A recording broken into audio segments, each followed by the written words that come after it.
Let us not dawdle, for there are grudges to settle, and new entries in the Dammer's Cron to write.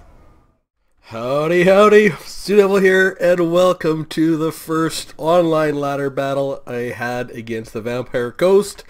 I'll go over my build so that I can share it with everyone, but first I want to go over the Vampire Coast build. First we have Queen Bess. I didn't know if we were going to see this. Queen Bess is pretty solid, so I just wasn't sure. We do have Aranus Assault Spite on her mount. We do have two Morgul. I don't know that Aranus is the best in this matchup, but anyways, I think she's okay. We do have two Morgul Haunters, which we knew we're going to see a lot of those when we reviewed this. We have also a basic group of Morguls and the Night Terrors, which are the Regiment of Renown, and then we have 5 groups of zombie pirate deckhands, and they're just a hold, plus we have 2 Carronades. So they're going to get some shots into us early. This build is very simple. It's really what I thought would be a decent anti-Vampire Coast build. I think the Dowie have a big advantage, and it is. I do have 5 Longbeards, 3 of them with 1 chevron up in my front.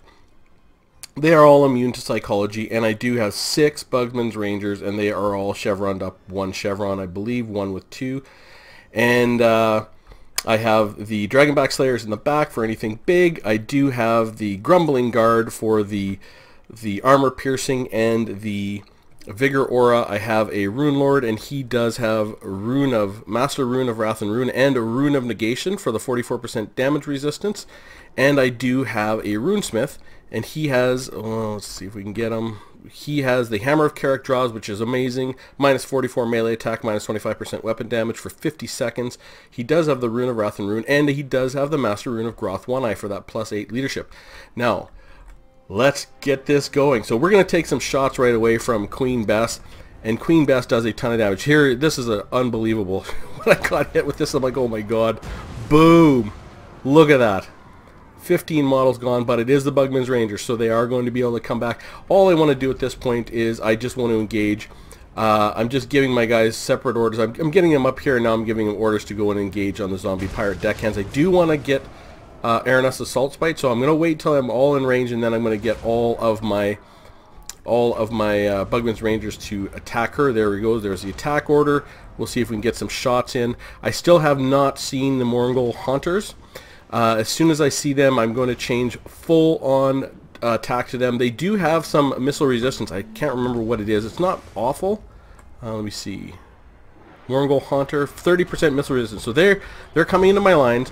So I'm putting the Master Rune of Wrath and Rune on them, and the Rune of Wrath and Rune. I just want to get these Regiment of Renown now down, and I've got all my Bugman's Rangers shooting in on this Morgul Haunter.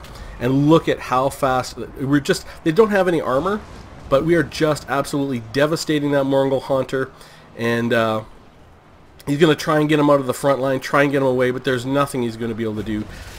Those Bugman's Rangers do have a lot of weapon damage in their ranged weapon. No, we are still getting beat. Like, he's shooting down the Grumbling Guard. He's coming in here. I've sent in my Runesmith and my Rune Lord. I really have nothing to worry about from these guys, I don't think. I mean, they do have armor piercing, but I'm really taking down these Night Terrors as fast as I can, and I've got everyone else involved now. He has routed these Bugman's Rangers, and that's fine. And he does have another Morgul Haunter. I'm going to see that, and I'm just going to I'll focus first on these Morguls, and then I'm going to see this Morgul Haunter here, and I'm going to change my focus. I have brought my Dragonback Slayers into here, and this Morgul Haunter now has 25 speed, so he cannot get away. He can't get away from these Dragonback Slayers, which is why the Dragonback Slayers are a very important unit in this build, but we're just absolutely demolishing this Morgul Haunter, and then we're going to go after these ones. And we do, as a Dowie, you have to get after these. Now, Aranus Assault Spite has gotten to the back, and his cannons, they're still shooting. You know, I haven't gotten to them. Now I'm finally going to send my Rune Lord after this one. I am going to send my Runesmith up and in after this one. I do want to bring my Longbeards back to get after these zombie pirate polearms, but I have killed this Morgul Haunter. We're about to kill these regular Morguls and get rid of them completely. Now, one of the advantage of this army is almost all the army has immunity to psychology, so they can't have a fear or terror bomb take them away. So Grumbling Guard, they're active. These Longbeards are active. These Longbeards are tired. Like, you know, these guys are active. We've done a really good job of keeping everyone ready to go, and now it is just cleanup. So we're going to come in with the Dragonback Slayers on Aranessa Saltspite, and you'll notice on her mount, she will now have 29 speed, so she cannot get away. This is important. Like, the Vampire Coast is not a fast faction as it is, but they do have some units that can cause you some trouble, but nothing can get away from the Dragonback Slayers. Well, as I say that, she she netted them with the Starfisher net to get away from my Slayers. Aside from hard CC, you can't get away. So I'm just sending my groups after these. I got the Master Rune of Wrath and Rune on these guys, and we do have some Longbeards going after. I have had to let these guys get some kills, but these zombie pirate deckhand mobs lasted for a very long time, and that is it. So what I will say about this build is the reason I have the Bugman's Rangers, even though they've been nerfed, and a lot of units, and I do have the leadership here, is they are all immune to psychology. My entire army is immune to psychology, with the exception of my Rune Lord and my Runesmith, and I do have the +8 leadership, and they and all my Longbeards have Encourage. This is just a strong army. I don't know. I couldn't imagine a Vampire Coast army that could take this army. I think the Dowie just have a straight up advantage in this fight. Like I said in the quite a while, I might review that video because they just don't have the tools to deal with the Dowie. These Mongol Haunters are good, but they only got 13 and 4 kills. Like, our Bugman's Rangers demolished them. These Mongols got 47, not too bad, but they are worth 1,000 gold. These Night Terrors, I focused them down and they got 14. So this was the last unit I really focused, and they got 47 kills. I will say these deckhand mobs, 9, 24, 19, 8, and 5, not bad for a unit that cost 400, and they lasted forever. And look at that, Queen Best, 134 kills. That is a powerful piece of equipment there, lads. And 45 and 65 with the Carronade.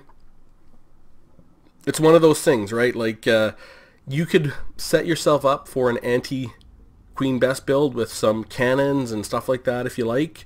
But there are Vampire Coast builds that are going to be good against cannons. So we will look at our group. So Rune Lord performed fantastically, 7, and Runesmith 7 kills. It wasn't the kills they got, they just very little health lost. And with the Longbeards, awesome. 58, 79, 48, 32, and 79. Very strong. Our Longbeards, our Grumbling Guards, Longbeards with great weapons, 20 kills. You know, here's our Dragonback Slayers, 1. The Dragonback Slayers, though they only got 1 kill, were really strong in the back line. And here are the absolute stars, really, our Bugman's Rangers. 2, 10, 2, 2, 13, and 4. But they killed both these Mongol Haunters. They helped wipe out the Night Terrors, they helped wipe out these Mongols, and they helped wipe out Aranessa Saltspite.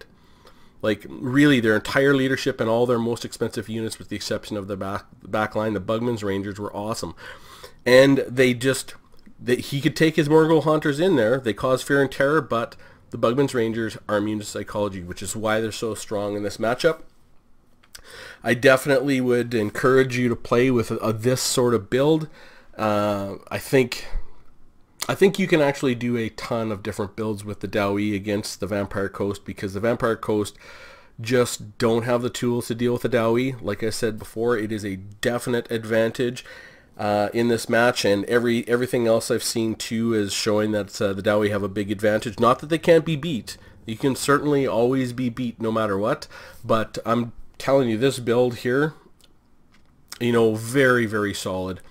You know, we could call it a Pyrrhic victory, but we had half our troops remaining, and you know, our leadership was all there. You know, we still, our Dragonback Slayers were half and more health, so we were still in fantastic shape.